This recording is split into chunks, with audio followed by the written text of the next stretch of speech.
नमस्कार सभी को। नमस्कार, मैं डॉक्टर कविता नोनिया स्वागत करती हूँ आप सभी का आज के इस वेरी इंपॉर्टेंट सेशन में। जो क्वेरी आप सभी स्टूडेंट्स की आ रही है लगातार कि मैम तो स्क्रीनिंग का रिज़ल्ट आ गया है और हमें पता चल गया है कि भाई हम जो है वो अब हमारी इस एग्ज़ाम में जो मेंस की एग्ज़ाम है उसमें हम क्वालिफाई हुए हैं या नहीं हुए हैं। रैंक के आधार पर आप सभी को जो है वो रिज़ल्ट दिया गया है। पहले जो एक सूची है उसमें तो फिर भी नहीं पता चल रहा है, लेकिन सेकंड में जो है आपको रैंक जो है वो दिखाई दे रही है, जिसमें आप देखेंगे तो रैंक जो है कि आपकी जितनी सीट्स हैं उतनी सीट से 4 गुना जो है, जैसे मान लीजिए 50 सीट है तो उसका आपका 50 सीट का 4 गुना जो है 200। तो अगर आप 200 रैंक के अंदर आ रहे हैं तो इसका मतलब आप लिखित परीक्षा के लिए एलिजिबल हो गए।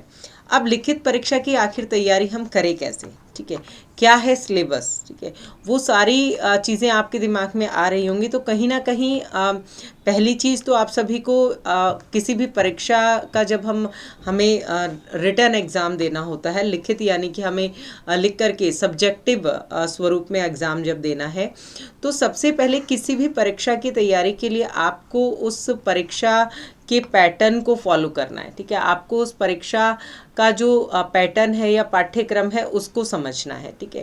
जैसे आप यहाँ पे देखेंगे, जब हम बात करते हैं कि भाई संपूर्ण स्वरूप में जो आपकी अक्टूबर में 5 अक्टूबर को आपकी लिखित परीक्षा है।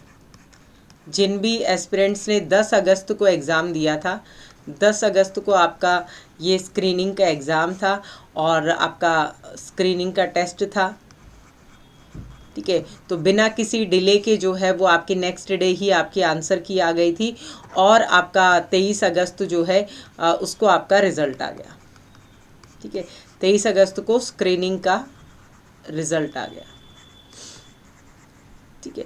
तो अब आपका 5 अक्टूबर 2025 को आपकी लिखित परीक्षा है।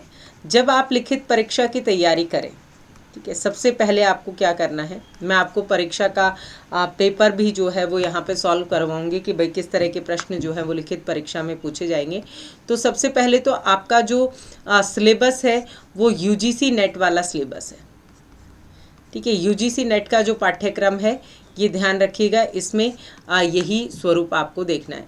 अब उसमें से अब आपके पास में देखिए इतना समय तो है नहीं कि आप उसके नोट्स बनाएं, तो आपको जो नोट्स आधारित, ठीक है, जिसकी भाषा जो है वो सरल भी हो, ठीक है, और साथ ही साथ जो है वो संश्लेषित भी हो, ठीक है, ऐसी पुस्तक जो है वो आप पढ़ें। तो आपको मेरी पुस्तक जो है वो अमेज़ॉन पे अवेलेबल है, ठीक है। अमेज़ॉन पे आप देखेंगे तो इसी तरह से आपको, जिसमें ये यूजीसी नेट का संपूर्ण सिलेबस और बहुत अच्छी भाषा शैली में, जिसके माध्यम से आप पॉइंट टू पॉइंट, चाहे आपकी किसी काल की प्रवृत्तियां हो, चाहे परिस्थितियां हो, चाहे किसी कवि की काव्य की विशेषताएं हों, सभी चीज़ें जो है आपको उसके अंतर्गत अवेलेबल है, ठीक है। तो आप अमेज़ॉन से उस पुस्तक को ले सकते हैं। हिंदी साहित्य by doctor Kavita Nonia search करेंगे तो भी मिल जाएगा, और अगर आप जो है वो नीचे डिस्क्रिप्शन बॉक्स में मोर पे क्लिक करेंगे तो भी आपको उस पुस्तक का लिंक जो है वो मिल जाएगा। तो आपको क्या करना है भाई, पाठ्यक्रम को समझना है। जो भी मानक पुस्तक है उस मानक पुस्तक के माध्यम से जो है, अपने नोट्स के माध्यम से नियमित रूप से जो है वो आपको तैयारी करनी है, ठीक है। जो पिछले जो पेपर मैं आपको यहाँ पर सॉल्व करवाऊंगी उन PYQs के माध्यम से अपनी तैयारी को बेहतरीन बनाना है। साथ ही साथ आपको जो महत्वपूर्ण कार्य करना है वो है अपने लेखन का अभ्यास करना है, लेखन का अभ्यास, ठीक है, कि जो आपके पास में टाइम होगा, क्योंकि ये सिर्फ सब्जेक्टिव होगा, ठीक है। सिर्फ क्या होगा, आपका ये पेपर जो है वो सिर्फ सब्जेक्टिव होगा, इसमें आपके सिर्फ सब्जेक्ट को पढ़ना है। तो आपको इसमें लेखन का अभ्यास बहुत ज़रूरी है। साथ ही साथ समय प्रबंधन, क्योंकि हमारी जो राइटिंग की हैबिट है, अगर हम नोट्स नहीं बनाते हैं तो हमारी राइटिंग की जो लेखन की जो क्षमता है वो क्या हो जाती है, कहीं ना कहीं MA करने के बाद में छूट जाती है। इसलिए हम उस समय में उतने प्रश्नों का, जैसे 15 प्रश्न आए उसमें से कितने प्रश्नों का जवाब देते हैं, तो उतना हमारे 3 घंटे में हम समय प्रबंधन जो है वो पूरा कर पा रहे हैं, कितने शब्द सीमा जो दी गई है, तो लगभग वहाँ पे गिनने मत बैठ जाइएगा शब्दों को कि भाई इसमें इतने शब्द पूछे, हम गिनने लग जाए। तो अराउंड जो है हमें पता चल जाए, एक लाइन में आपके 10 शब्द आ रहे हैं तो भाई 5 लाइन लिख दी, 50 शब्द हो गए, 200 शब्द हो गए, 250 शब्द हो गए, इसका इतने में देना, इसका। तो अलग अलग स्वरूप में आपका पैटर्न रहेगा जो आपको यहाँ पे, तो आपको लेखन का अभ्यास ज़रूर करना है।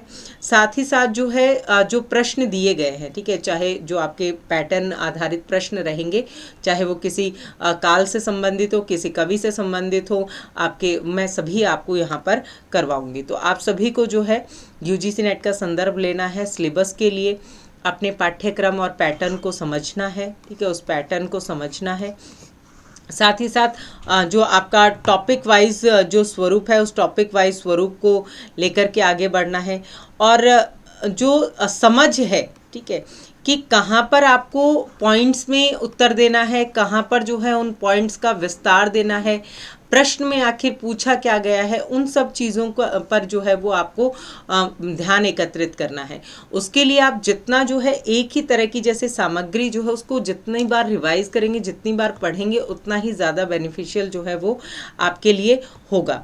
तो इसका जो स्वरूप रहता है कि भाई आपको मुख्य स्वरूप में आप कुछ नहीं पढ़ना है, सिर्फ अपने सब्जेक्ट पे ध्यान देना है।